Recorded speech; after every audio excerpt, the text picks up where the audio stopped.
Numerals. Any figure or symbol that is used to indicate a number is a numeral. Every way a number can be written, whether you're writing a small number or a large number, is an example of a numeral. This is true whether you are using standard Arabic numerals 0 to 9 in any combination or if you are using Roman numerals.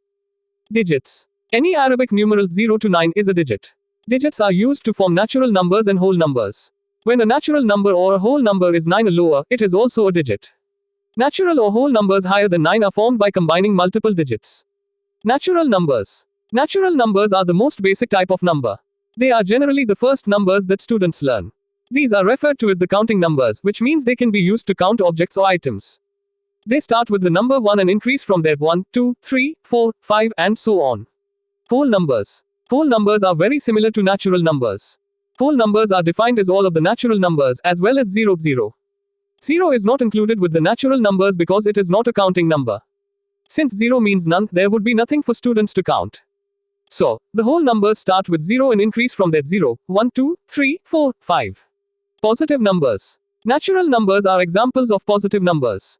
Any number that has a value greater than 0 is a positive number. Natural numbers and positive numbers are sometimes called positive integers. Negative numbers. Negative numbers are values that are less than 0.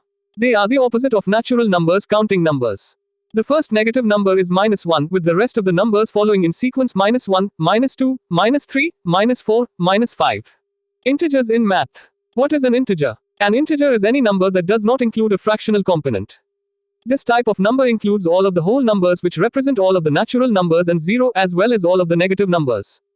A string of integers could include -3, -2, -1, 0, 1, 2, 3, and so on. There isn't a maximum or a minimum, this can continue infinitely. Fractions in math. A fraction is a number that represents parts of a whole. For example, the fraction 1/2 means that you are looking at one portion of something made up of two pieces. Fractions consist of two numbers, a numerator and a denominator. The numerator is the top number, it represents the part that is present. The denominator is the bottom number, it stands for the total number of parts. If a pie is cut into 8 pieces and you eat one of them, that would mean that you have eaten 1/8 of the pie. Decimals in math. Decimals are an alternate way to write fractions.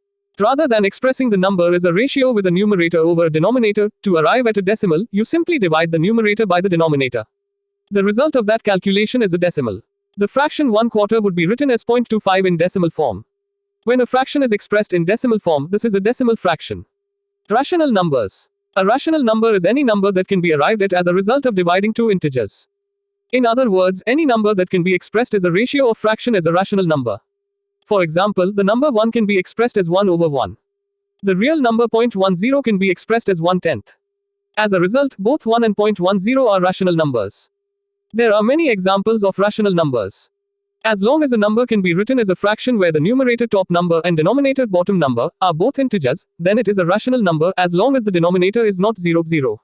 Irrational numbers. Irrational numbers are ones that cannot be expressed as a ratio of two integers.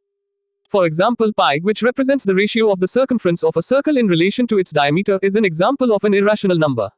So are all square roots, with the exception of square roots of perfect squares. Such values cannot be arrived at simply by dividing two integers. Thus, they are irrational. Real numbers. Real numbers are sometimes referred to as measuring numbers. That's because each real number corresponds to a point on a measuring line.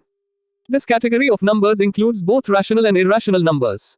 0 is particularly unique because it is a real number and an imaginary number. Imaginary numbers. An imaginary number is not actually a figment of anyone's imagination. Instead, an imaginary number is simply the square root of a negative number. So, it does not have a value that is tangible in nature. In other words, an imaginary number is a number for which the square would also be a negative number. This is an advanced concept generally reserved for advanced mathematical functions such as quadratic equations or calculus-based calculations. Complex numbers. The phrase complex numbers is used to refer to both real numbers and imaginary numbers. It also refers to the sums and differences of real and imaginary numbers. The sum is what you get when you add, while the difference is what you get when you subtract.